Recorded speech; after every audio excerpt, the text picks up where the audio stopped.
Well, hello again. Welcome to Horror in Detail. Today we are going to share Wendigo and cryptids encounter stories. First story. This story was shared by you/Drove of Dreams. I'm an investigator for strange creatures. What I saw in a forest in the mountains changed me. My name is Reed Delaney. I'm a cryptid investigator, in training. Liv is my mentor. She taught me almost everything I know about cryptids. She's been in the game for a long time. You won't get far as a cryptid investigator, and especially not as a cryptid hunter, without some help. All kinds of strange phenomena disturb the natural flow of everyday life. It's our job to keep those disturbances in check. A vampire here or there can be fought off or chased away. Then there are witches. No, not female wizards. No, not the kinds that fly around on broomsticks with green skin, long noses and warts. And while yes, some form of those may or may not have existed at some point, they're not the kind I'm talking about. We in the cryptid community call them many names. Witches, corruptions, demons, the forsaken, the cursed ones, and the list goes on. They're corrupted by some unknown force or entity. They can be people, animals, plants, monsters, and even objects. For an unknown reason, something turns them into heinous creatures who seek nothing but to create carnage and do twisted things for their own pleasure and amusement. You can think of it as a curse. That's kinda how they get the name, the Cursed Ones. And then there are other magical entities that we call witches, but they're nothing like the Forsaken Ones. They're otherworldly entities you're probably better off staying far away from. They're responsible for many legends told around the world. It's not like we all got around a round table and discussed what official names to call them. Most legends were already called by a million different names before any of us were born. People tend to call things whatever makes the most sense to them. Hell, the guy who's part man and part goat was brilliantly named Goatman. But I'm not sure he's even real. The large majority of myths are simply that, myth. And don't worry, you won't run into these otherworldly witches even if you have the worst of luck, so you're safe to forget they exist. Corrupt witches, the cursed ones, are also quite rare. An ordinary person would never encounter one. An unlucky person would encounter one. An investigator would encounter several depending on how long you're around. And that may hold true for normal investigators as well. And if you're brave enough and a little crazy, you could be dealing with a Forsaken once a month. Now I'm a brave guy, but even I would never fight one of these things if it wasn't absolutely necessary. There's a reason why I'm a cryptid investigator and not a cryptid hunter, though the terms are used interchangeably, the main reason being, I enjoy being alive. The most I've done is assist in exterminations run by trained hunters and specialists. Though, I'm currently working as an analyst to determine why witches exist and what causes people to become one. Again, I don't want to die, so I'm taking baby steps and leaving most of the fighting to my colleagues. Someone has to do it, and that means getting close to witches. There aren't too many cryptid investigators, so we've got our hands full. My mentor Liv recommended that I take on the role. She insisted that I'm just the right guy for the job. Now I like solving a good mystery, but this is quite the ambitious task. Nonetheless, I took on the role without too much thought. If it means we can avoid the deaths of all those who fall at the hands of creatures that don't belong in our world committing acts of senseless violence, I'll do whatever it takes. But enough about all that. Let's get to the gist. The job took me to a mountainside park. The name and location will remain undisclosed. The report I received said that a number of people went missing in the nearby area. Witnesses claimed to see large creatures moving through the forest. Some of the property owners confirmed this. I arrived by cab one morning and tipped the driver after exiting the vehicle. The cool breeze carried the smell of the forest air to my nostrils. I felt the soil compress beneath my feet. A nearby bird sang a peaceful tune while the collective swaying of the leaves formed the chorus. The thick fog completely cloaked anything farther than about 12 meters. Not the best conditions for hunting a monster. The hill was a popular site for hiking, camping, picnicking, and it even had a few lodges. There were few people still on the park grounds. The incidents didn't occur on the property but somewhere nearby. As I stated earlier, many came to camp and hike. They'd often start their trail on the property to use the restrooms, grab a meal, or shop. Those who hiked typically went far from the property. From there I would assume they ran into these beasts we were after. That would explain why the people who went missing in these woods typically started their journey from the park despite all the reports coming from farther out. The thought allowed me to ease up a bit. I probably wouldn't have a run-in with one of these things unless I went looking for them. Thankfully I'd have company when that time rolled around. Speaking of company, when I entered the first lodge by the main entrance, as instructed before departure, there they were, chatting and eating. I only knew one of them by name, Adrian Wood.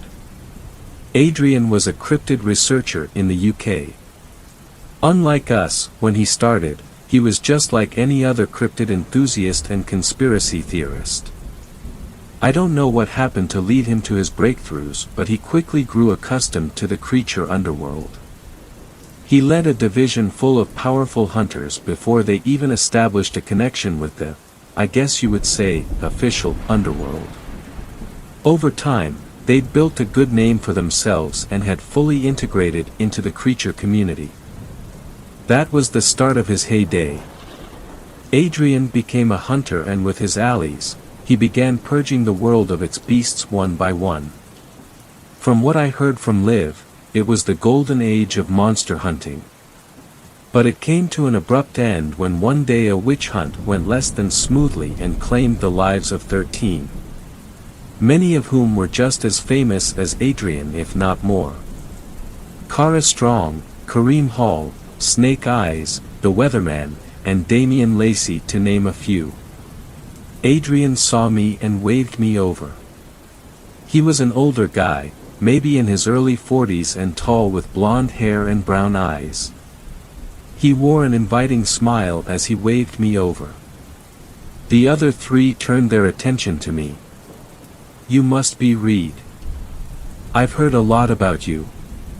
Come join us," he said. "Yeah, likewise," I said as I approached the table. The amber wood-tiled floor of the lodge groaned beneath my feet. I removed the satchel strap from around my neck and put it on the side of the table away from everyone else. Adrian reached out his hand for me to shake. I obliged. "Pleasure to meet you," he said. "The pleasure's mine. I've heard so much about you." "You're quite the legend where I'm from," I responded. He laughed. "Oh, I don't know about that. I'm just a veteran explorer. These are my ments, Caitlin and Zeke." Adrian gestured to the two people sitting beside him. They looked to be around my age, maybe a little older. For the record, I was 20 at the time. Zeke reached out his arm for me to shake.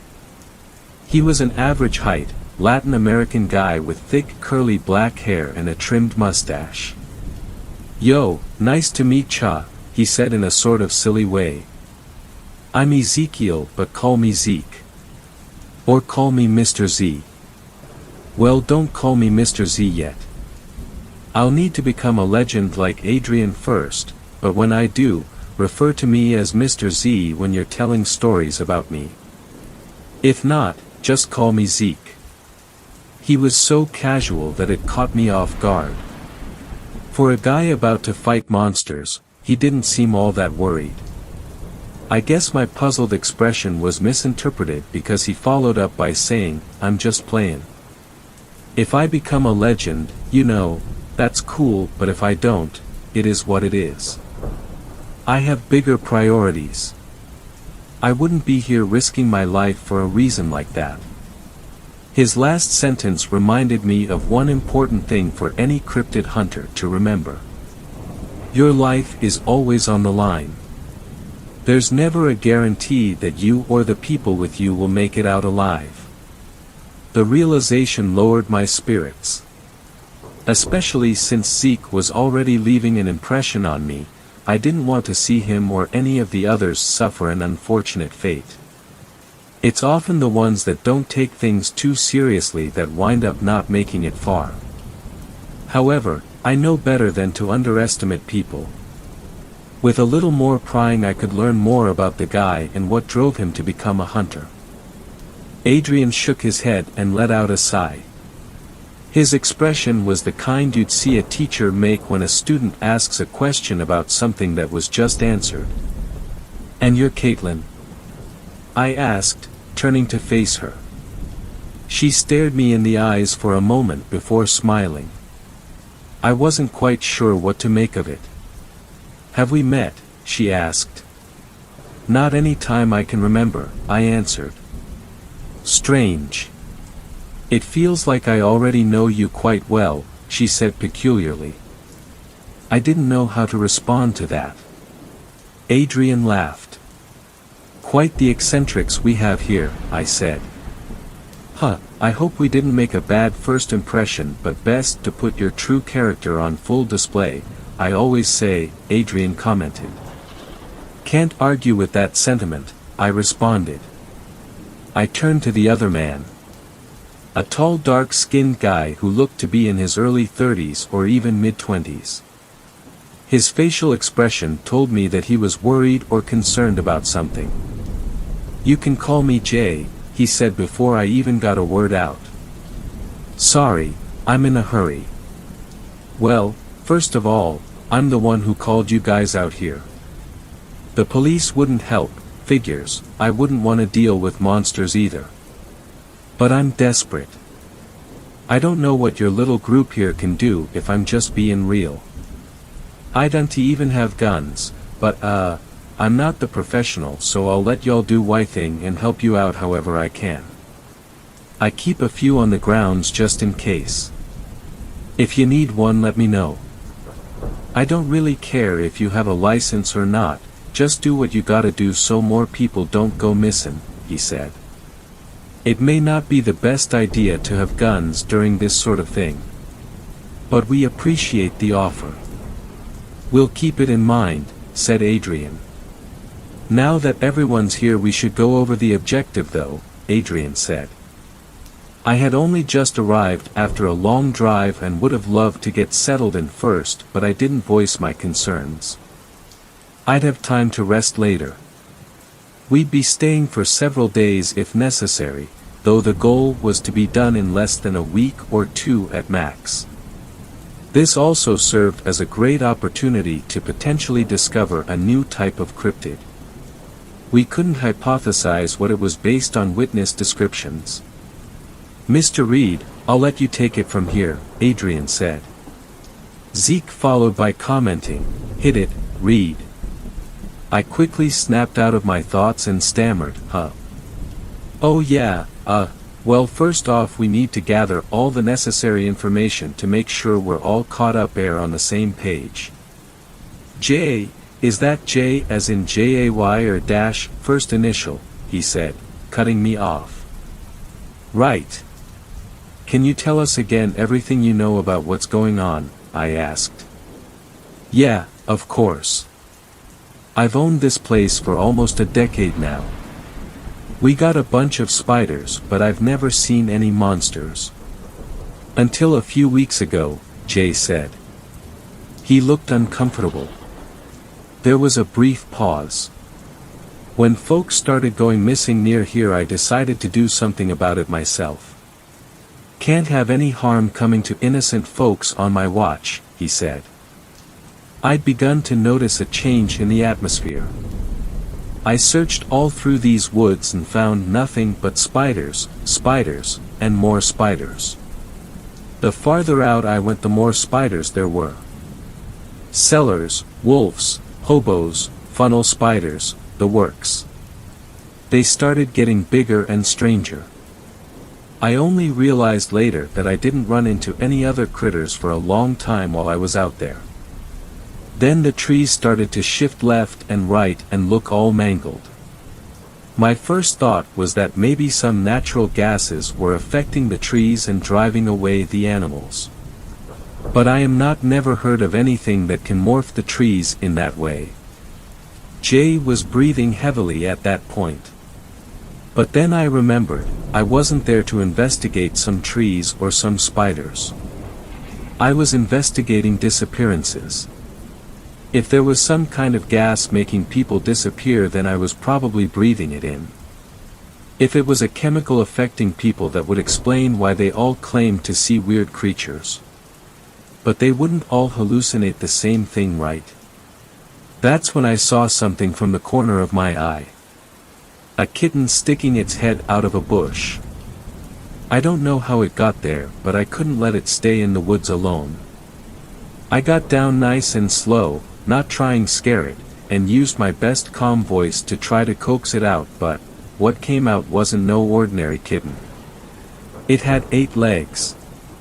But its legs looked different. Like, they were intended to be bug legs. I swear I can't make this shit up. Jay seemed frustrated now. I wasn't quite sure if I should have found that an odd emotional response to the situation. There was more though. His voice was trembling now. Jay continues, I'm still not sure if what happened next was my imagination or not, but I really hope it is. Jay was now taking many pauses in between words and alternating between speaking fast and speaking slow. A snap of a branch got my attention. In the distance, I saw a deer. It was staring at me with its 8 eyes and not even budging. Then I noticed another one in the distance. It just stood there, staring with its beady little eyes. They were normal, but 7 legs instead of 8. Someone must have shot the thing. I was beginning to back up slowly when I saw something massive. As big as a bear, weaving through the trees way in the distance. I've never felt more fear in my life. I ran the hell out of there as fast as I could, but it was fast. It started catching up. Its 8 or 9, 6 legs gave it more speed than a normal deer, but it still struggled to use them, and that's the only reason why it didn't already catch me. It was stumbling every now and again, but it was catching up nonetheless. I heard the pitter-patter of its hooves gaining closer and closer at an ungodly rate. It sounded like it tripped on something, but I wasn't gonna look back. I only heard that it wasn't as close anymore, but it made up for the distance in no time. It was on my tail again in seconds. I felt its hot breath on my neck and knew it was over for me. But it was gone. It just vanished. The cops said they couldn't find anything though. But one of them pulled me aside and gave me a number. One of your agencies. And here we are now, Jay concluded. I realized I was holding my breath only after he finished reciting what happened. His story was hard to believe, but that's exactly why we were listening. A quick gaze around the table told me that the others shared my suspicion. Well, I regret coming, said Zeke, referring to the terrifying situation we were getting involved in. So the animals took on the genetic traits of spiders? Caitlin asked. Well, yeah, Jay said. A brief silence fell over the room. Adrian didn't say anything. I assumed he wanted his underlings to take the lead here. I, however, still had my role to play. Jay gazed at us with desperation in his eyes. Can you show us on a map where you were when this happened? I asked. I assume you know the woods in and out since you've been here for so long. Of course, he said. He walked over to a nearby room, unlocked the door, and entered. He came out a moment later with a large folded-up map in his hands. He brought it to the table and unfolded it. He then took out a marker and labeled parts of the map. Over here is where the trees started to look weird, and here is where I saw the creatures. I think it was here where I was when they disappeared on me, he said. He drew 3 circles on the map in black marker. Adrian sighed. I forgot we're on a mountainside. We'll have to do some hiking, he said. Don't worry, it ain't steep. Remind me what your name was, English boy. It's Adrian, he said, smirking. Adrian Wood. Caitlin rolled her eyes at his obvious attempt to sound like a secret agent from a 90s movie. Oh come on, you kids think everything I do is uncool, give me a break, Adrian responded. They continued to playfully bicker, going completely off topic. Jay seemed to relax. Now I wasn't sure if I should trust y'all with this information at first, but y'all seem comfortable enough with this kind of thing like you see it every day, so I think you're the real deal, Jay said. Jay walked over to the main door of the lodge. Follow me, he said as he flashed a curious look. The hunters raised their guard. Besides Adrian, who had begun typing something on his phone. I made a mental note that Caitlin took pursuit of Jay first. It wasn't exactly a part of my job, not for my current employers, but it's important to understand what would lead someone to do what we do. Might come in handy in the future. For people like me who don't fear the unknown as much as others, it's a bit easier. People like Adrian seek to uncover untold truths and answer humanity's burning questions. I asked Adrian to send me the notes he took on Jay's report. They were sent shortly after our walk behind him. Jay led us to an old dilapidated shed. He took out a stone skeleton key and unlocked the iron chain door. It fell to the ground with a clank. He then walked inside. Caitlin didn't hesitate to enter and Zeke followed behind shortly after. And I thought I was fearless. Even I was hesitant to enter the dark shed behind a stranger. I suppose it was more of a survival instinct though. Jay flicked on a light switch. In the middle of the shed sat a cage with a dusty, ragged cushion that looked like it had been used as a scratching dummy. Atop the cushion sat a kitten. The very kitten Jay had mentioned earlier. This was enough evidence to confirm supernatural activity was taking place. We all stood there in shocked silence watching the 2-headed, 8-legged feline as it sat there watching us with its 8 beady little eyes. It let out a pain-filled meowing sound after having a good look at us. There was no indication that it was desperate to escape, maybe a little tired of being in the cage. Most cats don't like being confined, but for a cat to be confined and surrounded by complete strangers in unknown territory and not show any sign of distress is peculiar. Bloody hell. They really did a number on the poor guy, Adrian said in a pronounced way. All right then, this gives us enough evidence to proceed, I choked out. Now if you'll excuse me, I'm gonna get the hell out of here. Looking at it gives me the creeps, I added. And I'm gonna bleach my eyes, said Zeke. Later we went scouting the site where Jay claimed to see the creatures. Caitlin and I would be in the forest while Adrian and Zeke watched from a monitor. Once we made sure the cameras strapped to our foreheads were sending a live feed to the others, we got ready to go. The fog was incredibly thick. Perfect weather to be snuck up on. Caitlin looked as if she had forgotten where she was. I decided it'd be best to go before my nerves settled in. We walked along the dirt trail under the enormous trees that just seemed to keep growing and growing. Jay had said, once we got far enough they'd really start to block out the sunlight. Whatever sunlight escaped through the clouds and the fog. If not for the circumstances, it would be a very surreal experience. I still enjoyed the nature walk anyhow. I guess I'm just one of the weirdos. I was sure Caitlin had glanced at me a few times, but she played it off well. "Nice morning, huh?" she said, facing me. "Yeah, despite the circumstances, you have to admit it's beautiful out here," I replied. Caitlin laughed. "Despite the circumstances, you don't seem so scared. You used to this kind of thing?" she asked. "I've seen some weird shit. This is super weird, don't get me wrong, but I guess, yeah, I'm used to it. Weird things never really bothered me," I responded. "Weird like this? How'd you get used to all this so quickly? Where I'm from, weird things are a lot more common." "Wait a second. Are you from that monster town?" Ding ding ding. "Yup.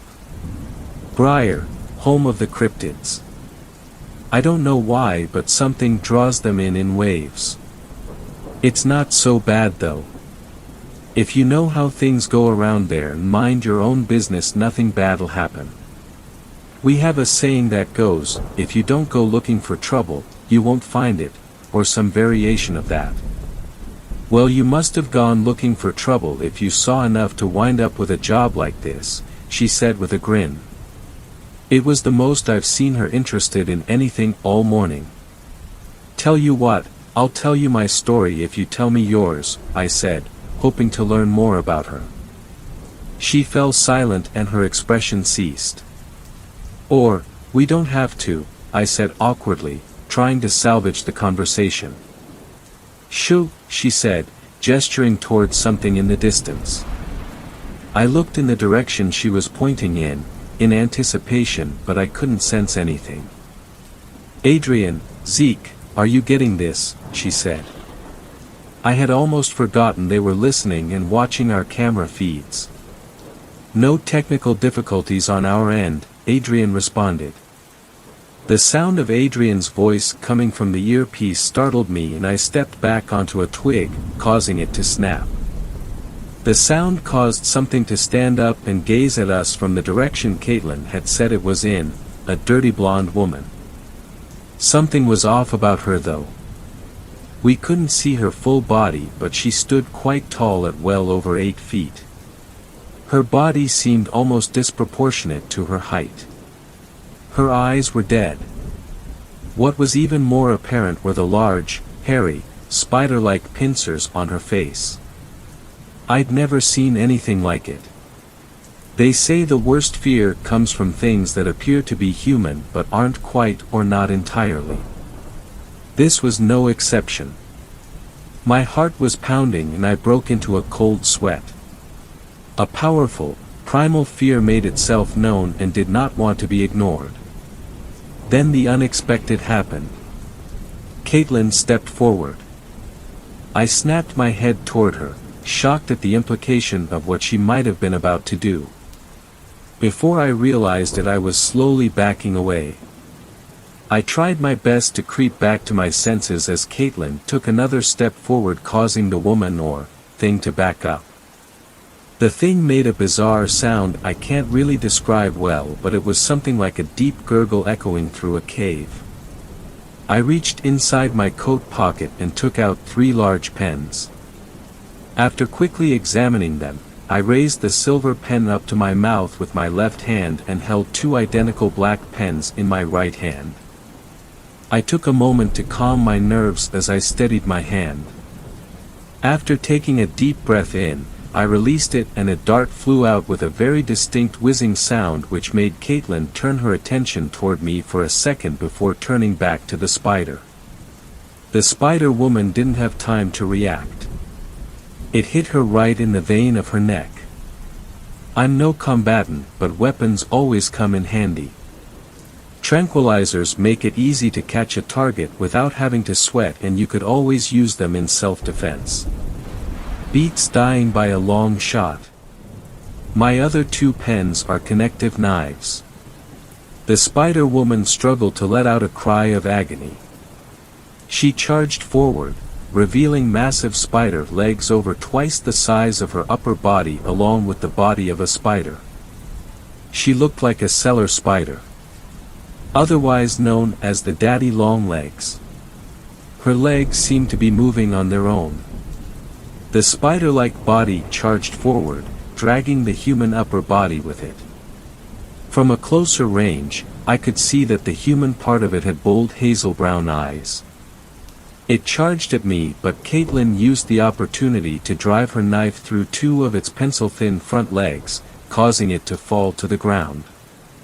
The action was so swift that I didn't even realize the blade went all the way through. She then began to cut off the other 2 legs on the spider's left side. It let out another, more blood-curdling scream as it writhed in anguish. Caitlin looked at the creature with disgust, although I sensed a hint of pity. "The blood smells awful," Caitlin said. "Stay cautious of your surroundings," Adrian said, the earpiece making it sound much louder as I didn't expect it. "Jesus!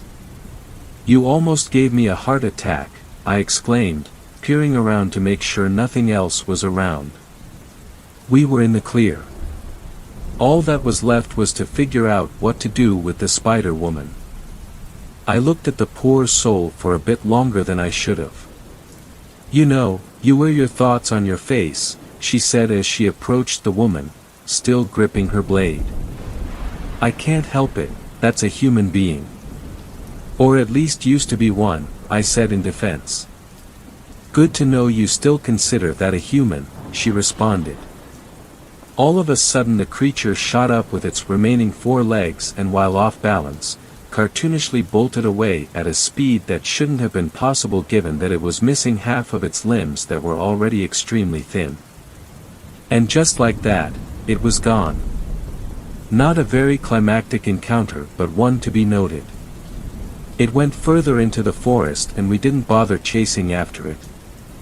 "Well, that was unexpected," Caitlin replied. I took a deep breath, not realizing that I had been withholding my breath the whole time. "What was that weapon you used?" asked Adrian. "Yeah, I'm also curious," said Caitlin. "I call them Unity pens. A friend of mine made them. Some are tranquilizers, some are knives, but if anyone checks inside my satchel they'll only see ordinary pens." "That's pretty neat. Think you could get me one that shoots fireworks?" Zeke asked. "I could try," I responded. I had some time to gather my thoughts as we walked. I kept thinking about Jay's story. For starters, why did he take the kitten? He claimed he wanted proof, which I suppose makes sense, but to even consider touching such a freakish thing is odd. And why did the cage look old and used? It reeked of a horrible smell, like it had been previously used, that the cat didn't seem to be bothered by. I'm no animal expert, but if you put an animal in an enclosed area that smells of another creature, it shouldn't be so relaxed. Perhaps the kitten had time to accept the situation. Everything about this situation that normally wouldn't make sense just seemed to fit perfectly together. It was as if the cat had always been there. That would explain a few things. Then there was Caitlin. Her lackadaisical behavior toward everything made her a spectacle. She didn't seem to think her life was on the line here. Though, judging by how she handled her dagger, I'd concur. Or perhaps she really didn't have a care in the world. There are many reasons one would choose to become a cryptid hunter, and one of them is the most horrifying way to throw your life away. After all, this isn't exactly the kind of job someone with everything to lose would take. I had no idea what she'd been through. However, I couldn't help but want to rule out that possibility. "Read. Nothing about her demeanor, Reed. Seemed to indicate that anything was, read, Caitlin said, snapping me out of my thoughts. Huh? Oh sorry, I have a bad habit of getting lost in my thoughts. She looked curious but satisfied with my answer. We were still walking, the fog just as thick as when I arrived. Caitlin cleared her throat. I think we're at the place Jay marked on his map.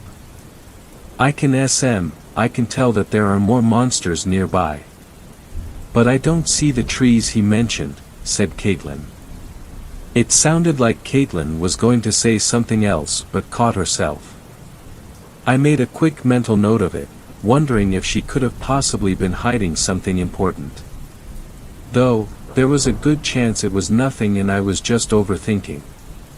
We were at our destination. I looked around and saw that the trees were nothing like Jay had described. They were giant but ordinary trees. I put aside my doubts and opted to trust my new colleague. You're right. Maybe we're at the wrong place or, my theory was correct, I said. What's your theory? Caitlin asked. I looked to Caitlin, her eyes filled with intrigue. There's a magic veil here, which Jay manages to slip through.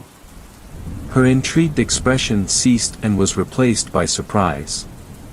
She stood still for a moment before addressing her team, Adrian, Zeke, we're on our way. She began walking at a fast pace toward the direction we came from. I followed behind her. If he lied it could be because either he created these monsters or he's working with whoever did, I choked out. That would mean he lured us out here to ambush us. So why hasn't he? Caitlin said. I don't know but be on your guard, I said. We're being watched, said Caitlin unexpectedly. I shuddered at the thought of being confronted by another one of these bizarre entities. Caitlin was as stoic as usual, of course. She radiated an energy that said she wasn't to be trifled with. I felt safer around her. Adrian and Zeke greeted us at the lodge.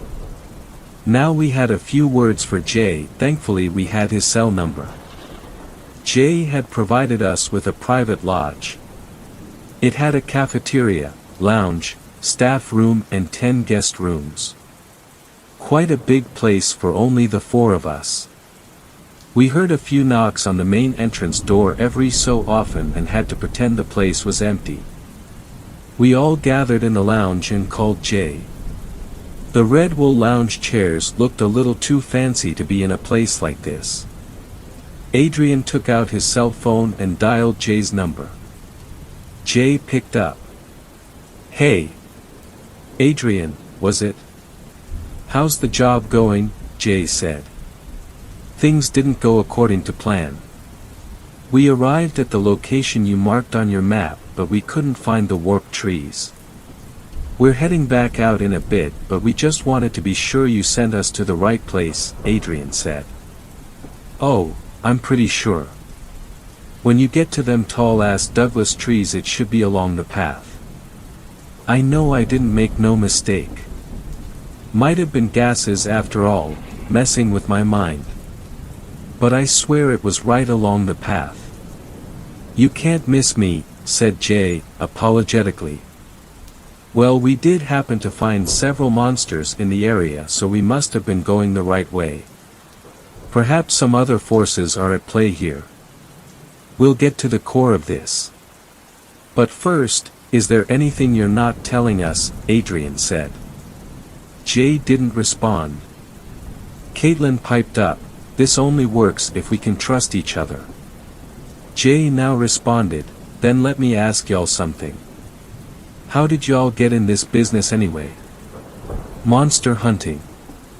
There was a brief silence as we exchanged looks.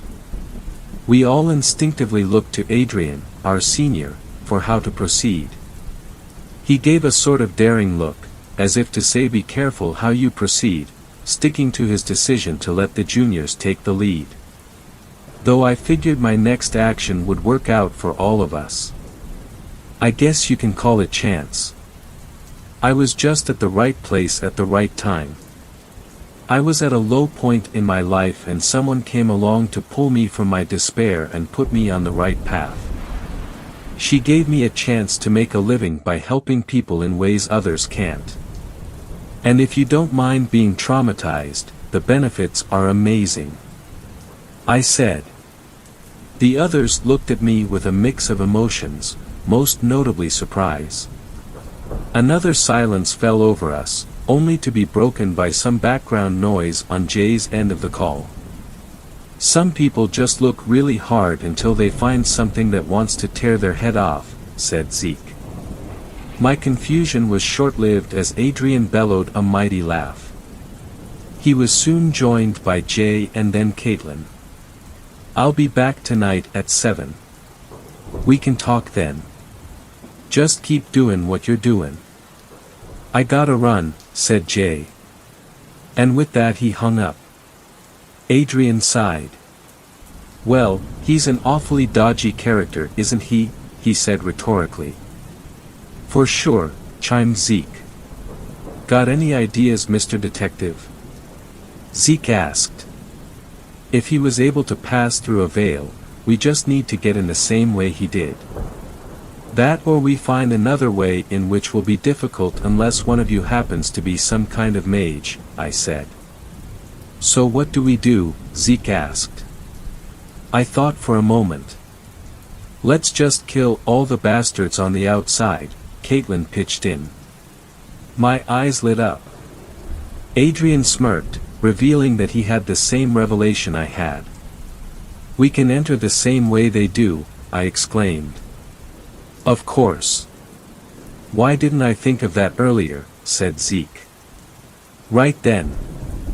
If an accursed is behind this we'll need to be more prepared. And if there's a veil it means our witch is an actual witch, stated Adrian. Is that possible? Caitlin asked what was on my mind. It's happened before, answered Zeke. Can any cryptid become a Forsaken? She asked eagerly. I'd guess every single one that isn't some void voodoo thingy could probably become one, Zeke said. Well, this actually works out for us. We can actually get information out of them, I said. Push, it works out for you because you're not the one whose life is on the line, she said jokingly. She was right. I didn't intend to fight, although I didn't intend to watch from the sidelines either. I have a mission to see the end of the Forsaken era and I'll be damned if I don't see this all the way through. But deep down I knew I could do more. Hey, we all have our roles, Zeke said, coming to my defense. Sure, he doesn't have a godlike physique me dash, he continued before Caitlin interrupted. I'm kidding Zeke, she said defensively. Adrian checked his watch and proclaimed, it's 1 p.m. now. We'll be out again in 4 hours just to scout. In the meantime get some food and have some fun, yeah. I've got some calls to make, Adrian said, and he went to the single room on the first floor he designated as his staying area. I'll be in my room.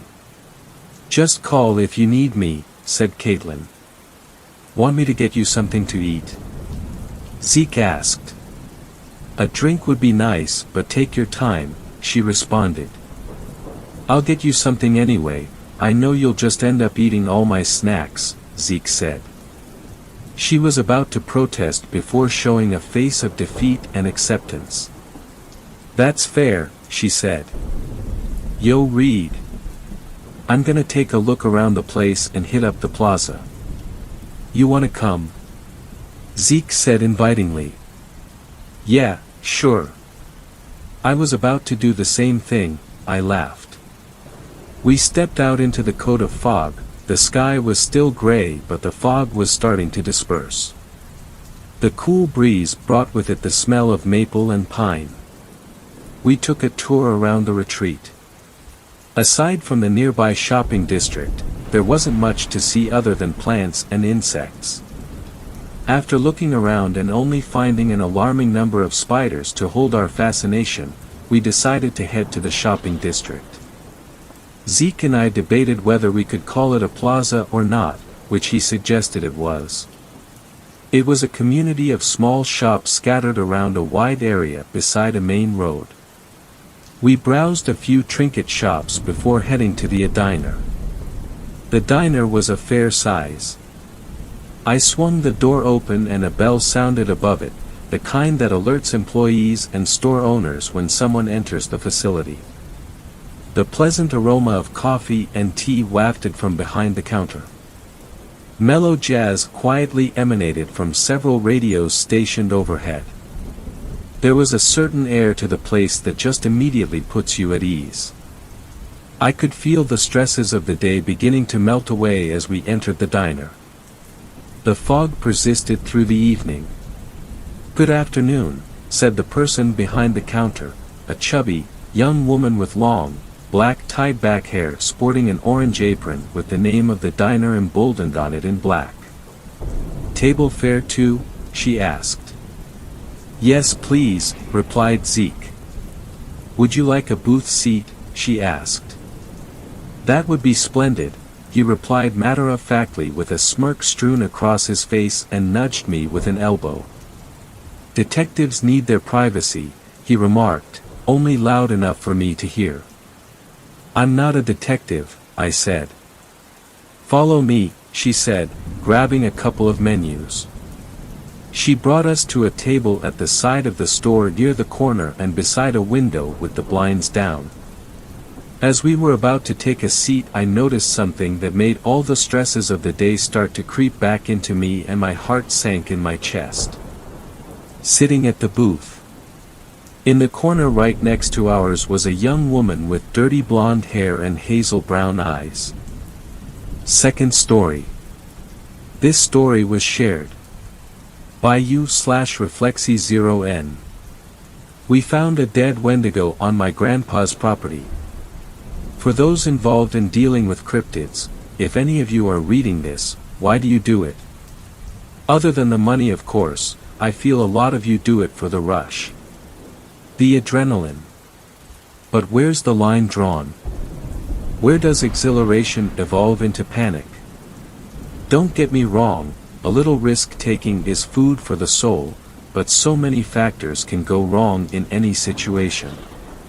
In particular, what do you do when you find the corpse of a cryptid you were hunting, eviscerated and dismembered?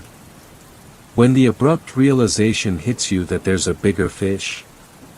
My grandpa wasn't quite on the level of monster hunting, but boy was he a crazy motherfucker. Once, he hunted a grizzly using nothing but a crossbow, wet mud and leaves, and his wit. He's had its head mounted above his forest house fireplace ever since. I can't say how far back his love for the wilderness is rooted, but I know he grew tired of the city long before retiring from his job as a metropolitan engineer. Since then, he's lived out in an old house, in the northwestern reaches of the Olympic National Forest, about 40 miles from the park itself, Washington State. I can only imagine how lonely it must have been, living out there by himself, but he never seemed any the worse for it. In recent years, I've come to be good friends with a guy I met in college, Martin.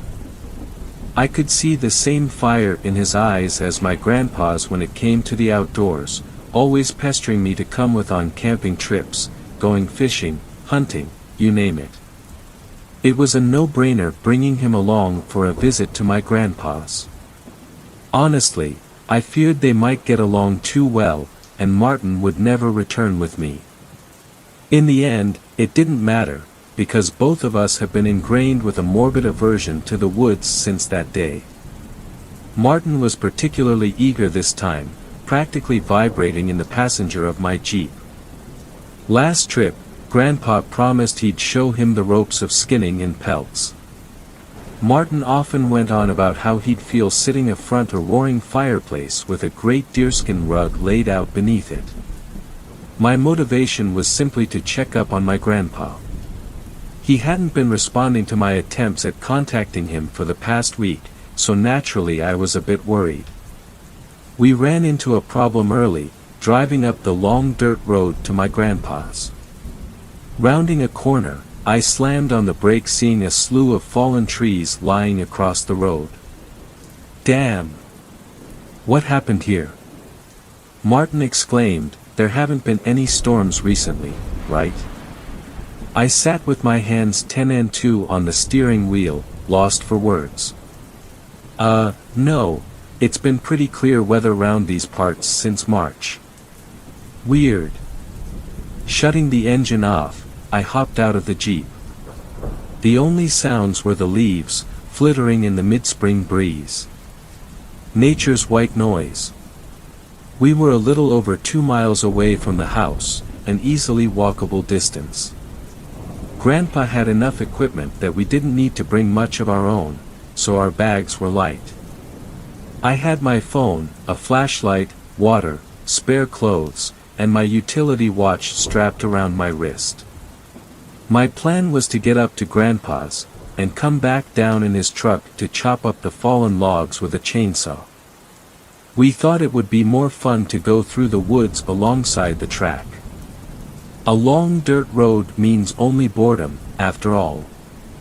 We scrambled down the left side slope and began our trek, keeping an eye on the road to follow its route. Only a few minutes later, the smell hit us. Putrid carrion. It was nothing unexpected. Animals in the forest die all the time. Even so, that hardwired part of my brain was repulsed at the smell. Shit, something's festering out here, I said. Can't imagine how it'd smell in summer. Martin let out a small retch, but agreed. The stench only grew stronger as we went on. It was at its peak when I almost tripped over a sharp object on the ground. I thought it to be a cluster of branches at first, but the notion quickly dissolved upon seeing their pale, ceramic reflections. A decapitated stag's head lay right in front of us. It was wrong, though. The teeth were too long, and the bone of its face was exposed. Even with the odor, I could tell it was fresh from the viscous black blood that seeped from its neck and mouth. Martin spoke up. God damn, that's freaky. You think a bear did this? I mean, there's only black bears here, right? I doubt they could pull off something like this. A cougar, maybe. I don't know. Never seen one straight up decapitate a stag like this, though. My eyes were drawn to a trail of blood, forming a jagged streak ahead of us on the ground. My gaze followed it, until it terminated at the stag's grisly mess of a body. Well, it looked quadrupedal from a distance, but as we moved closer, I found myself sorely incorrect. The body was that of a monster. Large in stature, but bony and gaunt. Long, razor-sharp claws lying splayed across the ground like kitchen knives. And all covered in patches of dark wizened fur. Is it bad? Martin called out, approaching from behind me to get a look. When he saw it, he went still and quiet, as had I. There was no statement that could do the sight justice. I'd heard the old tales of the horrors lurking deep inside the forests, but never experienced them face to face. It was still, laying dead as the fallen leaves beneath it. It looked crushed and broken, littered with what seemed to be wide and deep puncture wounds. Martin managed to speak up. Is that? But before he could say any more, a sudden snap broke the tension. The snap of a twig, no, a branch. My spine shot straight upright. Against my better judgment, I found my head gradually swiveling in the direction the noise had come from. When I caught a vast, hulking shape in my peripheral, I whipped around to face whatever was there. I saw something, just for a moment. Enormous, long limbs draped in shaggy hair, the color of pine bark. But as quickly as I turned, the image vanished. Rising dread threatened to pry my lips apart in a scream. I looked far and wide, but nothing was there. Kel, what is it? Wait, the cougar isn't still here, is it?" Martin whispered. "No, it's nothing. Let's keep going, we can talk about this later with my grandpa." But the cat could still be loitering about somewhere. "It's best we don't stay in the same place for too long." Before departing, I snapped a few pictures of the mangled corpse on my phone, zooming in on the head without backtracking to get a better angle. Something told me that turning back, however briefly, would be a terrible mistake. We went on with urgent pace, pretending to ignore the heavy movements between the trees nearby. Large animals will inevitably give away their movements, but they snap twigs, not entire branches. Even so, the movements sounded anything but clumsy. No, they sounded calculated, those of a stalking predator. As hard as I tried to filter them out, I caught myself glancing to the sides and behind very often. I don't know whether I was hoping to see something, or nothing. Still, the woods around us were empty, other than ourselves. "Hey, Kel, if there's a mountain lion around here, we should go up onto the road for a bit. It'll be easier to bolt if we need to." I agreed, and we veered off to the right, climbing up the roadside slope. Deep down I knew that whatever was out there, it wasn't a big cat. We only told ourselves that, skirting the subject of monsters now made very real to us. The forest fell silent as we walked along the road. That was far from being comforting, though. If the woods are quiet, predators are about. It's a well-known idea in the community of wilderness enthusiasts. What did ease my mind to a degree was the sight of a herd of deer standing in the track. They cocked their heads to look at us, but didn't seem all too disturbed by our presence. At the same time, a feeling of being exposed, vulnerable, grew as a hard lump in my gut. They started to move on as we got closer, wandering off the road and into the woods. One of the deer stayed in place. It wasn't frozen, no, but constricted. It twitched and whimpered as it started to rise off of the ground, as if weightless. It happened so quickly. Its screams were cut off as its limbs were snapped and crushed, and deep wounds erupted over its body. And then, like it had been there the whole time, it stood. It was a nightmare. Huge, unimaginably so, rivaling two elephants stacked up. It was hunched over, resting on impossibly long and thick forelimbs ending in spindly, sloth-like claws. Its body was long too, ending in a pair of shorter legs, knees inverted with feet supported by spur-like appendages. The lolling head that sat atop an arched neck looked like some bizarre cross between a horse and a crocodile. Hollow pits in place of eyes, the torn skin around its mouth revealing horribly uneven and misshapen teeth that jutted out at irregular angles. The fading sunlight glinted off of the long gashes covering its sides and head. The dead creature from earlier had definitely put up a fight. But it could never have been enough. As we stood, stunned, it reciprocated our stare, the only real movements being the sets of rib-like appendages undulating on its underside, rendering the deer into a torn sack of flesh and bone fragments. The poor animal seemed to wither before our eyes as the sharp ribs forced deeper into its body, like a juice box having the last drops sucked out of it. In that moment, we were part of the herd. Paralyzed. Some had already run off, but others were as statues in the presence of this beast. Another smell hit us then, different from the stench of decay like earlier, but equally as sickening. Like moist earth, sulfur, methane, and dead fish. Its source was clear as wisps of gas from the beast's mouth became thick, billowing fumes, rising into the evening sky. The tension was broken with the deer's mutilated husk thudding to the ground. The remaining deer took flight, scampering off into the trees, and in response the beast snapped its head in their direction. Something was wrong with its head, flopping around clumsily as it turned. I took a step back as it let out a deep, guttural rattle, before bounding off after the herd, its matted hair swinging violently.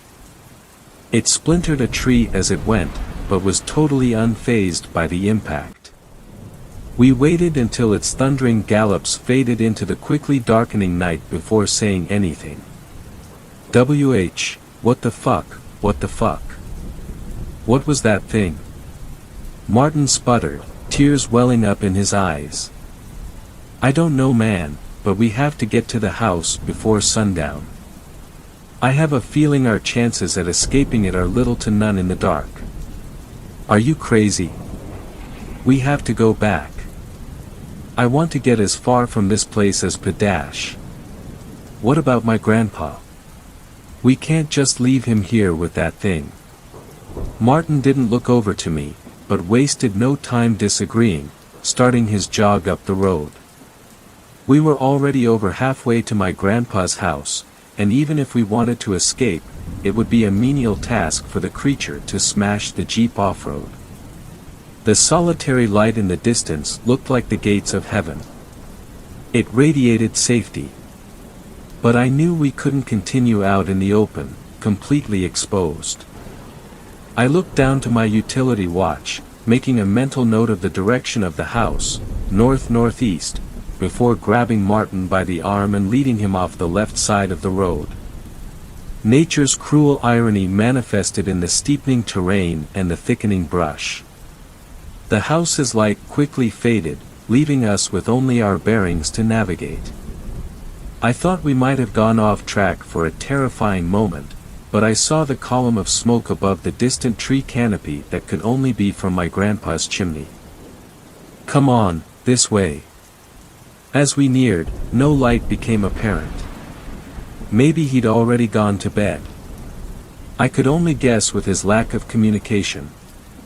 We came up onto the lip of a hill, sloping down towards a flat clearing. But there was no house. There, the pillar of smoke, but there was no source. It began in mid-air from nothing. As we stopped to look, the point where the smoke came from jerked around in the air. When I picked up on the organic stench, it clicked in my mind. Just like before, there it was, looking directly at us, the thick fumes spewing from its mouth. But I noticed something else this time. Now that the moon hung in the sky, its light glinted off of something beneath the creature's head. 6 black orbs, shiny like obsidian, 3 on either side of its neck. They darted about, independent of each other, and I knew immediately what they were. Eyes. What kind of abomination was this? If those were its eyes, and it ate the deer with that structure resembling a ribcage, then that must mean it had a false head. A distraction, defense mechanism maybe. It made sense how this head flopped around limply with the beast's unnatural movements. I blinked in quick succession, and looked down to my watch. Due east. We had been misled. It had circled around us to lie in wait. In one motion, I gripped onto Martin's shoulder and pulled him in the direction we were meant to be heading in a wild sprint for survival. The beast erupted into movement, ribs rippling as it let out another rumbling trill. Martin looked over to me, confused. Hey, dude, what are you doing? There's nothing to dash. Shut up. Just run as fast as fucking possible, now, don't stop for anything. Our pounding feet were matched by heavy thumps and loud cracks of trees being smashed. I dared not steal a glance behind, fearing that even the slightest break in pace would mean death. There. I struggled to see what Martin was talking about, until the yellow light became visible between the tree trunks. We were only a few hundred yards away, but I was surprised the creature hadn't already caught up to us. Even the trees in its way stood no chance at impeding it. It had, almost, caught up. I could feel the air pressure from its massive body, charging through the trees behind. Close enough that, at any moment, I might feel its claws cleave my body into pieces. A saving grace. Coming up on our left was a dense patch of old oak trees. I swerved towards them, leaping through the spaces between trunks, just large enough for us to get through. I hit the ground, rolling sideways. There wasn't even time to be dazed as an immense slam sounded from where we'd just been. I scrambled backwards, looking to see a great arm slinking through the gap. It was thick, but not as thick as the oak's. The claws tapped about, searching blindly for our frail bodies. "Go!" I shouted, and the both of us shot to our feet and bolted towards the light. As we ran, the sounds grew distant. Was it stunned, or did it still think we were behind those trees? I didn't care. All that mattered was being inside and not out. Gravel clattered against the front of the house as we skidded to a stop. I rapped on the door, devolving into pounding when they went unheard. On what was probably the 20th knock, my fist met only air, and I stumbled in through the now open doorway. I looked up to meet my grandpa's gaze. His eyes were wild. He didn't look like himself. He glanced behind me at Martin, then behind him. Whatever he saw out there, his pupils contracted in response. "Hurry, boys, get inside," he whisper-shouted. We filed in, and he went to bolt the door, but hesitated. His hand fell limply. No use. He was right, if the beast wanted to pay a visit, it would do so regardless of our home security. We followed him quietly to an uncovered floor hatch. "What's this, Mr. Barnett?" Martin asked, regarding the hatch. "Huh? Oh, this here's my old wine cellar." Martin went to ask further before being interrupted. Get down the ladder first, son. You can shoot your questions once we're safe." He pulled on a handle, opening the hatch to reveal a sturdy wooden ladder that led into a dim space beneath. One by one, we clambered down its dusty rungs, meeting the cold concrete floor at the bottom. Grandpa was last, tugging a heavy rug over the open hatch, before closing and securing it. "I take it you've seen the thing, right?" "Jesus, Granddad, we barely got away," I gasped, still out of breath from our escape. "Unscathed?" "Yeah, mostly, other than some scratches." "Good." He walked over to an upturned crate and plopped down onto it. Martin and I looked between each other, then back at him. Well. Martin said, "You seem to know what we were dealing with, so what the hell is it?" Grandpa gave Martin a scowl of disapproval, quickly relenting into understanding. "I'd scrutinize you on your manners, boy, but now ain't the time." He released a tired gasp, letting his head drop down, before inhaling sharply and looking back up at us. "I seen it only once before, in my varsity years. Had some Danish friends on my course who said I should come visit them over there, go and do some backpacking in their home country. Beautiful landscapes over in Denmark, really. Peaks rising out of the trees, you know." Before he could lose himself in a daydream, I cleared my throat to bring him back to reality. "Oh, right. So, we were pretty deep in the woods when it happened. We'd all gotten paranoid, 'cause we thought something was following us. Something big, elk maybe. But we never saw nothing, only heard it. And then, God, one of the girls in front of me started to, levitate. I dunno, she was just rising up off the ground, gripped by something. Whatever it was made a mess from her. Crunched her up like a meatball being squeezed. I saw it then. Curved bones wrapped around her, stabbed in deep.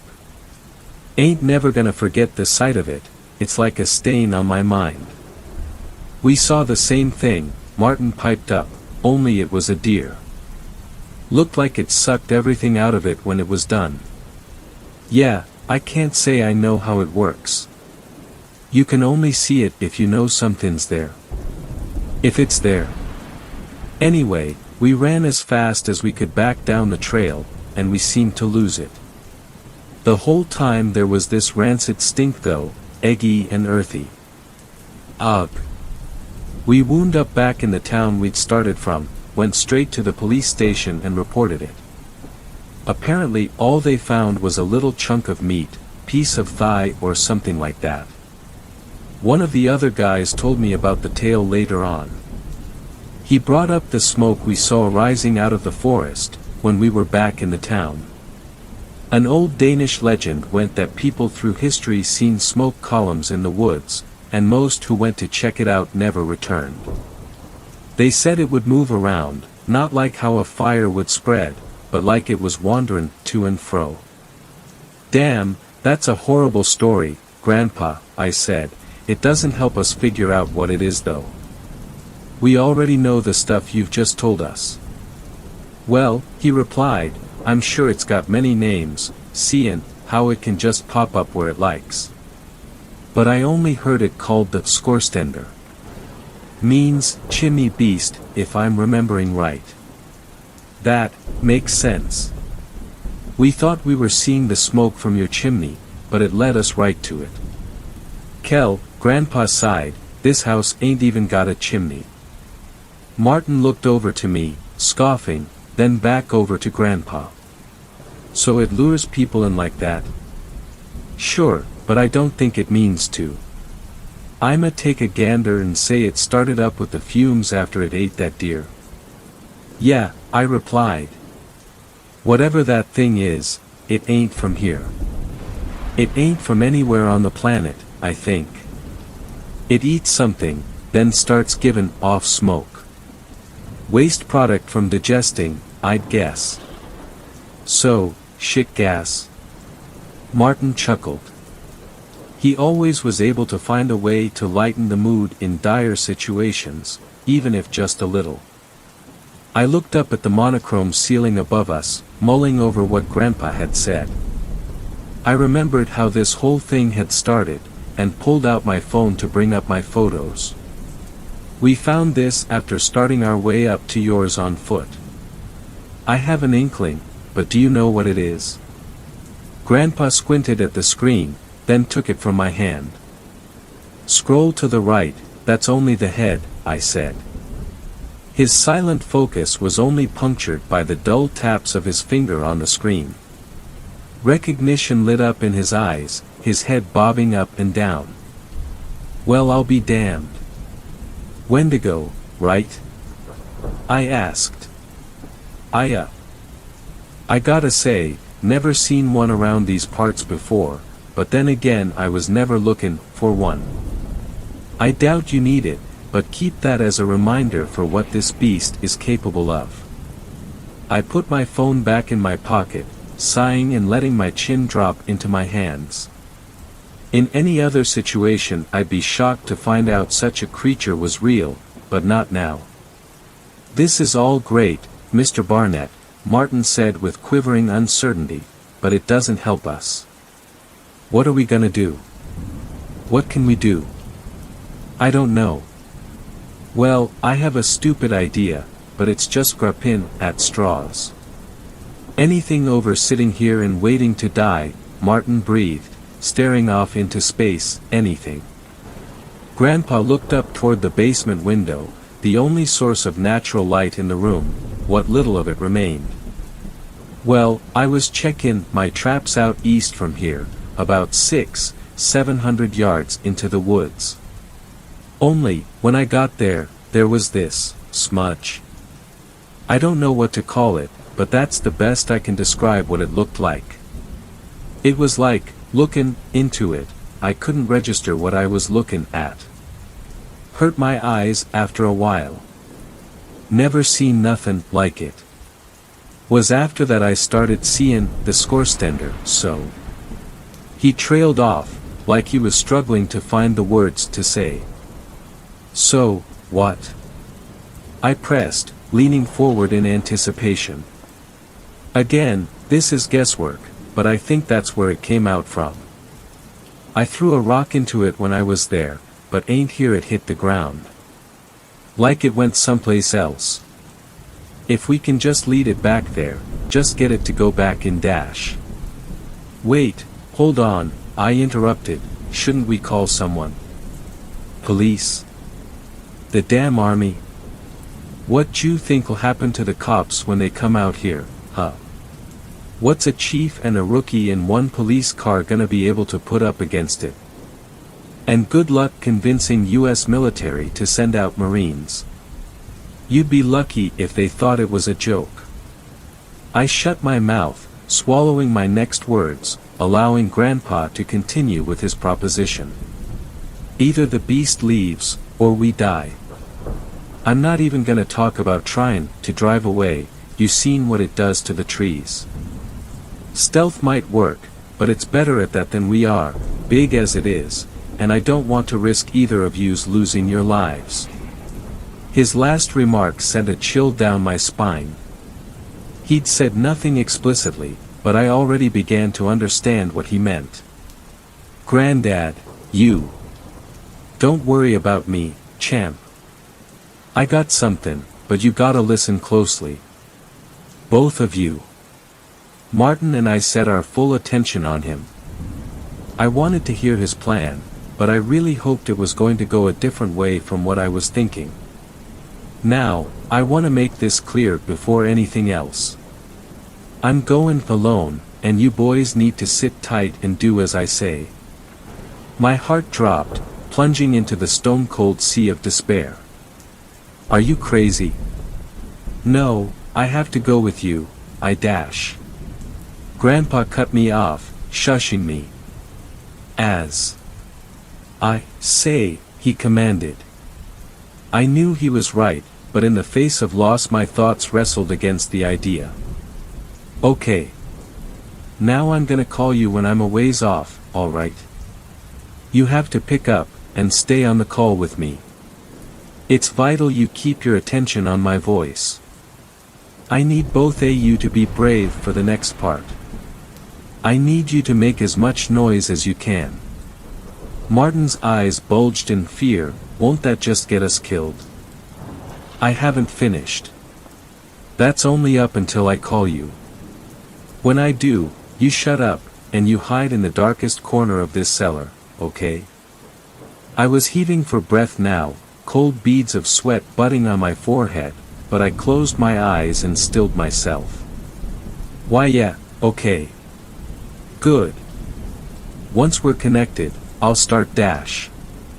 We were silenced by a single muffled thump from overhead, so forceful that the ceiling spewed cement dust down on us. Then another thump. And another. And another. I fell off my perch in shock when a booming crash sounded from above, chased by the clattering of rubble. The steady thuds drew nearer, louder, until the only sound was that of the floorboards, groaning under immense weight. I looked over to Grandpa, who looked over to me and whipped a finger to his lips. I nodded, then slowly turned toward the basement hatch. The beast was trying its best to move silently. A stifled whimper escaped my lungs as I saw the hatch buckle. A loud bang shook the house's foundations, then nothing. In the silence, I could make out the beast's ticking growl. It was toying with us. Trying to catch us out, make us think we'd been foiled so we'd burst out in a panic and try to flee. Its intelligence terrified me so much more than its grotesque appearance. It tried this bait a few more times, before huffing angrily. The heavy creaks grew distant until we could no longer hear it, aside from the single crash of a fallen tree somewhere outside. I stood up, eager to set this plan into motion, only to be dragged back down by a firm grip on my arms. My eyes fell to meet my grandpa's, looking at me with a wide-eyed scowl. "Sit down," he hissed, not yet. Bastard's clever. It's probably waiting at the tree lean, watching for us to come out. The three of us sat in silence, ears attuned for even the slightest noise to indicate its presence. After an excruciating wait, Grandpa rose to his feet and crept over to the ladder. He scaled it, wincing at the creak of a rung, then pushed open the hatch ever so slowly. The rug that had been above was tattered, torn fragments slipping down into the now open space. He peeked out from side to side, checking rigorously that we were safe. As he pressed his hand upward, what sounded like a broken tile was disturbed, clattering to the floor above us. Grandpa froze in place, visibly tensing. Kriawalk. The heavy step, followed by the guttural rattle. I prayed to God I wouldn't hear, forced Grandpa into action.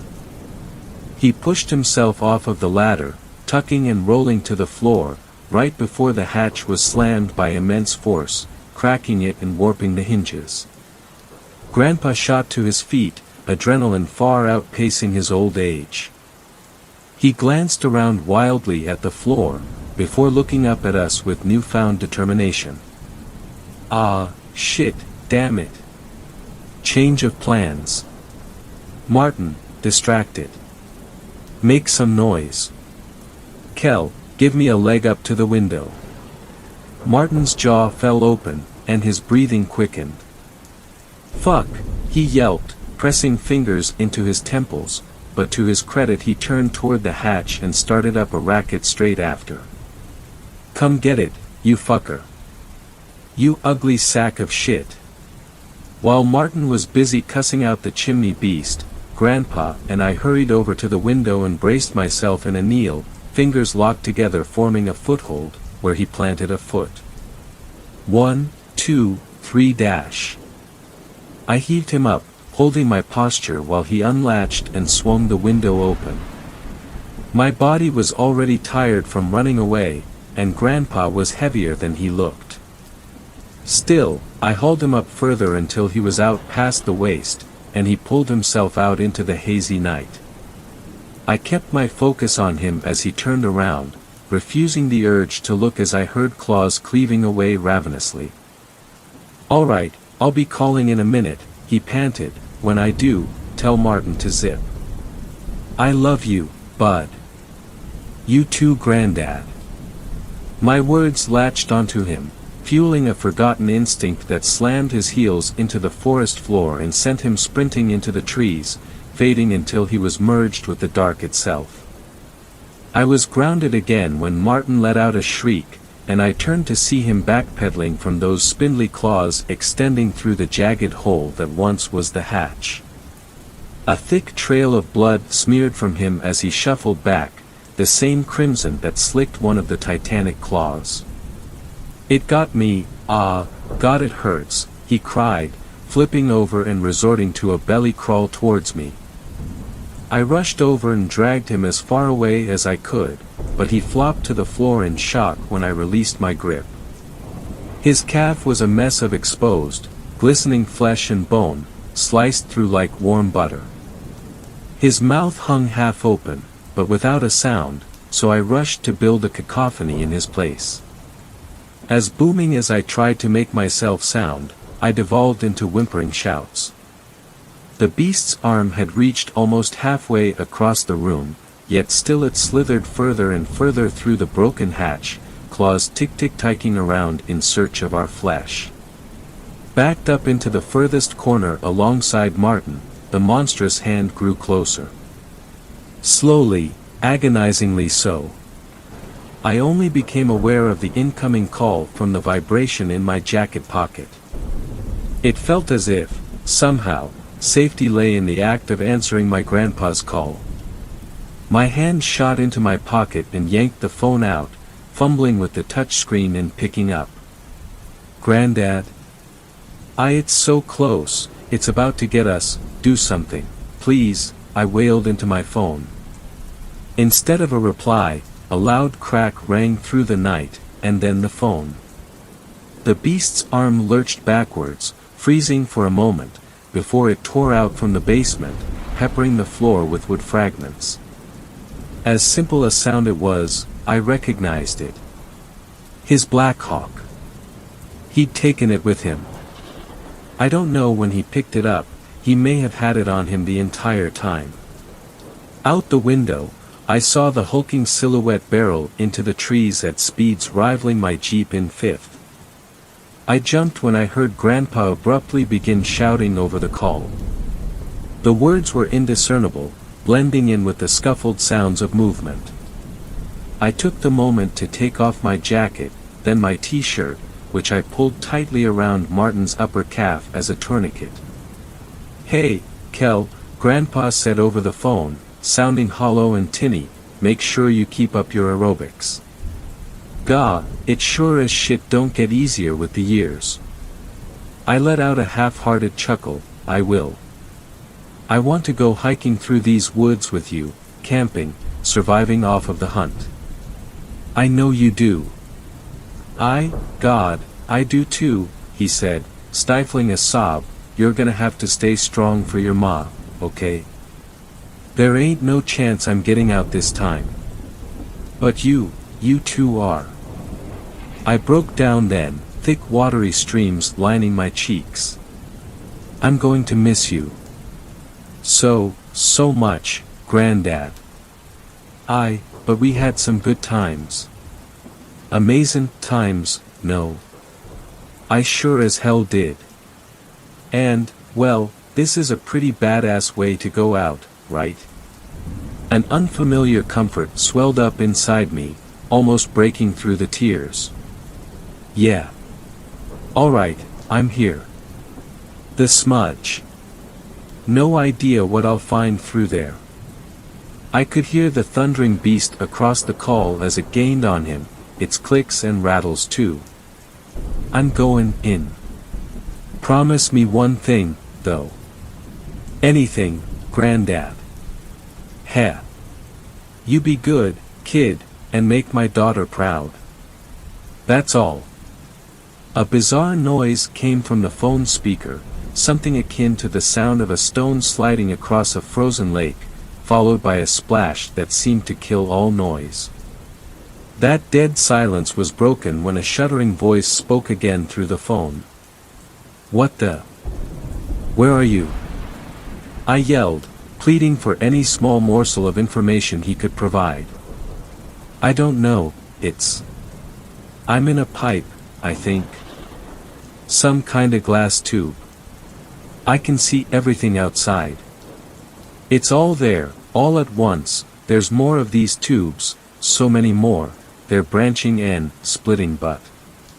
The connection got progressively weaker as he talked, jittering and buzzing in my ears. "I'm heading down this tube now, and there, central one, but it's huge. Enormous, holy shit. No, I don't think it's the central, in the distance, so many, the hell is this place?" My exhausted brain couldn't fathom a single thing to say. I just listened, almost as confused as he was. Streams of, through some of, and the dash.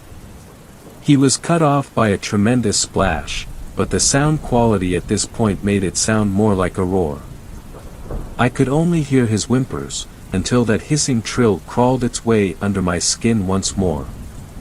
It melded with the audio glitches. But then, I heard something I never could have expected, even after seeing what I'd seen. CKCKCKKRRR. SSSSS. CKCK. It sounded as if the creature was stuttering, clearing its throat, before. Xxalti BRRR. Ariadith. It TTS flow shows us, CKCKCK, the path. It spoke. The unearthly, nightmare beast had spoken. Its words were jarring, like it was repeating after someone teaching it how to talk, broken by animalistic clicks and hisses. Grandpa screamed, but the call lost connection completely and drew it out as a high, sine wave tone. My hand acted off its own accord and loosened its grip, sending the phone clattering to the floor. By the time I had crouched down to grab it, only my home screen greeted me as I pressed the home button. Call failed. I looked down to Martin. He was out cold, but breathing. The bleeding had died down, but he needed urgent treatment. Even so, I fell to the floor, back slouched up against the cold concrete wall, and decided to wait it out until sunrise. I was certain Grandpa's plan worked, but just the slightest uncertainty held me in place. The adrenaline was beginning to wear off. My limbs ached, head thumping. I fought against my eyelids, but they felt as if dragged down by anchors. All light vanished, and I faded into sleep. I woke to heat on my face, and a red-orange blur. I opened my eyes, grimacing at the rays of sunlight that poured through the destroyed basement hatched directly onto my face. Any notions of a simple nightmare were shattered. Martin. I rolled over on my side, seeing him laying a few feet away. Thank God, he was still breathing. The blood coating the skin of his left leg was dry and crusted, but a small amount of it still seeped from his mangled limb. I chose to let him rest while I turned to the broken ladder, hauling myself up what remained of its rungs, and out into the house, what remained of it, at least. Utter devastation.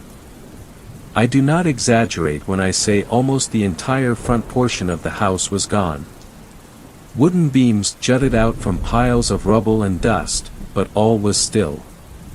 Unlike the day prior, birdsong weaved throughout the woods and into the ruins. I recall learning about how forest animals would go quiet when a predator is nearby, but I'd been too on edge to notice until their sounds had returned. Still, subtle chills wormed their way up my spine. I felt safe, but I'd also felt safe with Grandpa in the basement, until the attack. No smoke plumed from anywhere across the tree-line, and no stench defiled my nose, but I couldn't shake it. I spent some time scrabbling around in the back half of the house that still stood. Quicker than expected, I found the keys to Grandpa's truck, in the corner of the kitchen counter. I practically leaped down into the old wine cellar, then slowed my pace, gently shaking Martin, until he stirred. He was groggy and confused. "Don't worry, man. I'm gonna get you home." I wrapped his left arm over my shoulder, supporting him to the ladder. It was tough getting him out, but I did, and we hobbled through the ruins to the truck. Driving faster than truly necessary, I swerved, slamming on the brakes when the fallen tree trunks came into view almost out of nowhere. The jolt shook Martin, and he came to attention from the pain in his leg. I apologized for it, but wasted no more time in getting out and helping Martin down from his seat. The stench of death was stronger in the air, the Wendigo corpse festering nearby. It brought me back to the night before, the raw terror, spawning paranoia within me that grew intense over the short walk between the truck and my Jeep. I felt exposed, naked. We made it across the trees and into my Jeep quickly, even with Martin's injury. Still, without any warning signs of the beast, my heart was drumming so hard I could see my chest pulse. After a messy three-point turn, the wheels slipped, kicking up dust before we shot away down the track. We drove until reaching the small police station, where I flew out of the Jeep and burst through its double doors. Perhaps a rash action in retrospect, but my mind was elsewhere. Before anything else, I had them call an ambulance for my friend, following by reporting a severe animal attack. When I was asked what attacked us, I spat out, "Cougar." The officer grunted, and I laid out the facts. Grandpa was gone, dragged away by our assailant. An ambulance arrived soon thereafter to pick up Martin. The EMTs were visibly surprised by the laceration, but attended to him nonetheless. He'd lost a fair bit of blood, but they quickly got him in stable condition at the nearest hospital, where he stayed for the next week. A search party banded together to look for Grandpa, but they found nothing, of course. I was questioned about the state of his house, but I think the trauma welling up in my eyes was the best defense I could have had. No scorch marks on the rubble to indicate explosives, nothing. It's been a few years since this all happened, and I've made it through the stages of grief in one piece. I'd like to say Grandpa lives on in my memory, but that wouldn't be entirely accurate to say. I can still remember him, our conversations, days out, the smell of his fireplace, all that.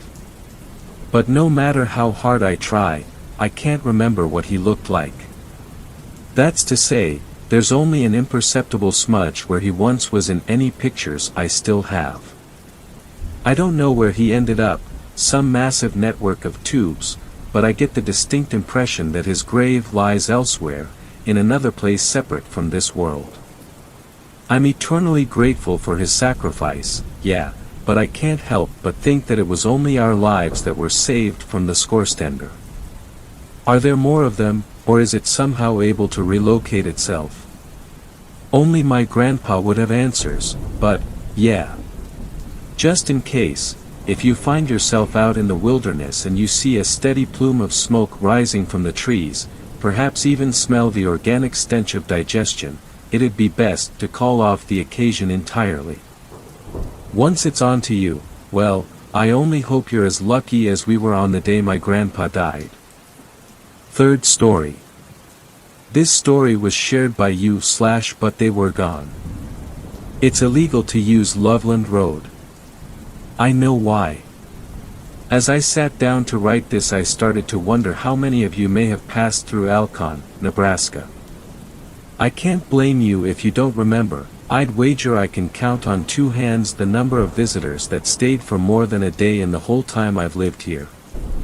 There's not much to do, or even look at really, with a population of 10,000 tops and 2 movie theaters, 1 high school, 1 McDonald's, and a baker's dozen or so of local restaurants between us.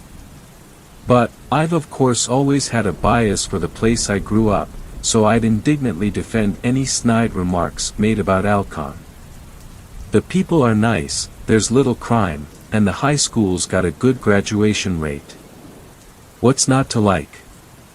But now I can't urge all of you enough that if you pass Alcon while on a road trip or something, you need to keep driving. I know that the next town is a good ways away, but please, don't stop in Alcon. But if I can't convince you to tough out a bit more driving, at least listen to this: don't use Loveland Road. Growing up in a small town has advantages and disadvantages. An advantage is that if someone is in trouble, you can bet that a small army of neighbors would be there to help them. A disadvantage is that if someone is trouble, the whole goddamn populace knows about it. And I'm willing to bet that Mr. and Mrs. Samuel experienced the full force of both ends of this spectrum 2 years ago. Alexandra Samuel, their oldest daughter, went missing after going for a morning bike ride. She was a senior at the time, a grade above me, and I had talked to her once or twice. She was sweet and pretty, always wore dresses and had glasses. You can bet that the whole of Alcon knew by sundown. An incident like that was so alien to our community. Remember when I said there was little crime? Yeah, well, the worst thing before Alexandra was the suspected arson of an abandoned barn. Search parties got together. Posters were put up. It was all anyone talked about. There truly was no trace of where Alexandra had disappeared to. Then seemingly all at once the police called off the effort. Information about that case became suspiciously hard to get after that. Which of course only heightened interest. The only word from the police department after that was that the investigation was taken to a state level. Then radio silence. Things didn't change much in Alcon in the following weeks. The Samuels understandably moved shortly after and business bummed along as usual. There was, however, our town's little unsolved mystery bubbling under the surface. Oh, that, and people weren't allowed to drive on Loveland Road.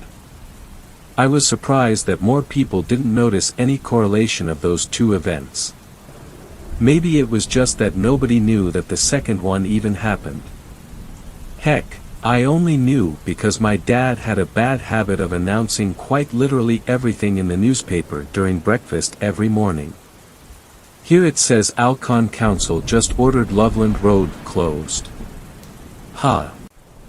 He said more to himself than us, half-interested eye skimming the paper. I asked my parents if they thought it had anything to do with Alexandra. All I got in response was that annoying parent, I don't know, act that really meant that they weren't up for thinking that morning. But for some reason, I couldn't let it go. That same day I brought it up to my friends and some of them shared my intrigue. Upon checking the paper for myself later, there was no reason actually listed for why Loveland Road was closed. In the paper itself, that is. As I recount this, it's almost eerie how things came together. In my English 3 class we were assigned a project to pick a recent news article or research it at the library. She made it very clear nobody was to do their project on Alexandra. I don't think anyone would have anyway. It was too real, too soon. Either way, I'm sure you can guess which little blurb of an article I chose. When I went to the library the following weekend to request any additional info about Loveland Road being closed, the librarian said that the article I already had was it. A bit taken back, I settled for any other articles in reference to the road. There was only one. 2 officers go missing while on manhunt. While in pursuit of Rick Smith, suspected of domestic abuse and assault of a police officer, Officers John Smith and John Jay followed an anonymous tip from a source in Alcon claiming to have seen him at a gas station. Smith and Jay responded to the call at 7:30 p.m. on June 8, informing their supervisor they were conducting a follow-up. When the officers arrived at the gas station, they spotted the suspect's vehicle fleeing the scene and radioed that they were pursuing and requested backup. The officers and suspect were last seen continuing the chase onto Loveland Road, when shortly after Officer J radioed in that, suspect has exited the vehicle, continuing pursuit on foot. This was the last known contact with either officer. Responders found both J and Smith's unattended cruiser and the suspect's vehicle at the scene. Alcon PD has stated that investigation and searches are ongoing for both the suspect and the officers. If you see this man. Obviously I replaced the names for anonymity. But the point stands that this only made me more unsettled and curious about Loveland Road. Upon showing the article to my friends, they seemed to share the sentiment. Which is when we decided to give a little visit to the street for ourselves. I know. Stupid. Horrendously stupid. But keep in mind you're reading this in the context of this no-sleep. If you were reading this anywhere else, you'd expect there was nothing, or at most, it was creepy. We just thought it'd make for an interesting story. So me and 3 of my friends went to hang out one Saturday and learn why it was illegal to use Loveland Road. As we went driving, we noted how distant the road actually was from the rest of Alcon, which is saying something. Long before we reached Loveland the road turned to gravel, and then to dirt. When we pulled onto the road in Trent's car, he was the only one of us who had his own. Sure enough, there was one of those wooden police barriers blocking the way with a bright orange sign reading, "Road closed." This didn't stop curious teenagers, of course. Little does. We pushed the barrier to the side, a tinge of excitement brewing in me, and we continued on. Getting further and further down the path, we noticed more and more signs indicating we weren't supposed to be there. These too predictably went ignored until we finally stopped and decided to look around. Loveland Road was totally covered on either side by dense woods. But since it was late November, most of the leaves had long fallen off and made everything seem gray and empty. Even though it was still daytime, I could see my breath in the air as I stepped out of the car. I didn't remember it being that chilly when we first left, but then again it was a long drive. We all began picking around, armed with bats, surveying the woods as if we might find something that the police had overlooked. I think we were excited simply by the fact that we weren't supposed to be here, not really expecting to find anything. But we did. After a while we all just started bullshitting around, talking while walking the length of the road, the novelty of the setting having worn off. We'd been out for about an hour and the sun was beginning to set, and even though we were bull-headed and fairly relaxed, no way were we going to stay on that road at night. We collectively turned around and began making our way back to Trent's car. That's when we heard the screaming. It was faint, really faint. Kyle stopped us though and made us listen. Somewhere, far away to our left, we could hear a throaty, frantic scream. Every few seconds it would stop, then pick up again at full force. I'd like to think the way we reacted was fairly rational. Trent took off running down the street. We began to chase after him when he called back to us, "I'm gonna grab my car. You guys go find them, I'm calling the police." The three of us took off towards the screaming, bats in hand. I guess at the time we all thought that there was a chance it could be Alexandra. Maybe she had gotten lost and only now got the strength to call for help. Maybe she had escaped from someone who'd taken her. None of us could have guessed the source of that sound. The screaming only got louder and more gurgly as we got closer, and I could feel myself begin to lose nerve. But Kyle and Mason kept trucking forward, so I did my best to steel myself and keep up. Any semblance of confidence we had was shattered when we turned into a small valley the scream echoed from. First I saw the man. He was bound at the wrist and ankles with this heavy rope. Encompassing the rest of his body was this crude-looking steel cage. The man was struggling against the machine he was trapped in, but every few moments the iron bars shifted, just a little, outwards. It was such a slight change. I actually heard something in him pop from where we were, followed by an anguishing screech. My eyes followed the framework of the machine against my will, along the man, to a crank, that was very slowly being turned, to a hand. Then I saw the rest of it. It was tall. Hideously, unnaturally tall. And thin. Its hollow, milky eyes met mine. It looked to be smiling, but the skin was so tight on its face I couldn't tell. Everything about it seemed stretched out. The limbs. The face. All except the clothes. All except a dirty, broken glasses and a tattered dress. We all ran. Never before have I felt such impending terror in my life. My lungs burned and I kept scraping my legs on branches and logs, but never once did we stop. Before my mind registered, I was even on the street we kept on running towards where Trent's car was parked. It had finally begun to get dark. Mason started shouting down the road, hoping Trent would hear us and hurry. After 5 minutes of a full sprint, my body finally trumped my fear. I slowed and crouched for a moment, trying in vain to catch my breath. Mason and Kyle stopped too, both breathing heavily and producing cell phones. The only words I could produce were, "Fucking fuck." As I buried my head in my hands. We all heard the faint moan at once. All of our eyes shooting back at once, we saw it standing in the middle of the street, looking at us. This one was even taller, scarcely covered in torn blue fabric.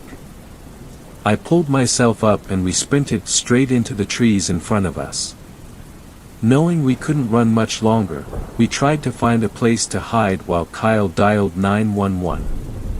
Kyle and Mason both shimmied under a huge fallen log, and tried to make room for me. I knew I wouldn't fit. It's fine, I told them. There's a hollow tree here, just fucking hurry and get the cops. And with that I squeezed myself into the tree and clutched my bat close to me. I don't know how much time had passed, but it was much too long. The police should have reached us by now. I asked Kyle what 911 said in a hushed whisper, and he said the operator insisted someone was coming and he should stay off his phone. That didn't sound right at all, as most operators insist you stay on the line, but I didn't have long to consider this when I heard the heavy crunching of leaves. The time between steps was great. But each one was considerably closer. I tried to make myself small as possible as I swallowed back tears. Crunch. Silence. Crunch. Silence. Crunch. Silence. I wrenched my eyes open and slowly my eyes adjusted to the darkness outside of the rift in the tree. Two milky eyes. A pained smile. Torn blue fabric. The glint of a badge that read, John J. A loud humming, sweeping lights through the trees. I blacked out. Later, I learned that the police sent a helicopter to our location. Later, I learned this was because the road was unstable and prone to sinkholes. Later, I learned that Trent and his car were yet to be found and they suspect that he may have gone off-road and sunken into one. Later, I learned that the story never appeared in the news. I don't know what we saw on Loveland Road that night. I don't know what happened to Trent. And I don't know why Alexandra's story was covered while the police kept a tight lid on what happened to us. But what I do know is this. Why it's illegal to use Loveland Road. And why you should keep driving if you happen to pass by Alcon. Because while I was talking to my mom the other day, she told me something that resurfaced this old, horrible memory. Another road closed yesterday. Beaver Creek. Thanks a lot for watching the video till the end. Subscribe to our channel Horror in Detail. Drop your opinions/suggestions in the comments section, and like the video as it helps with the YouTube algorithm.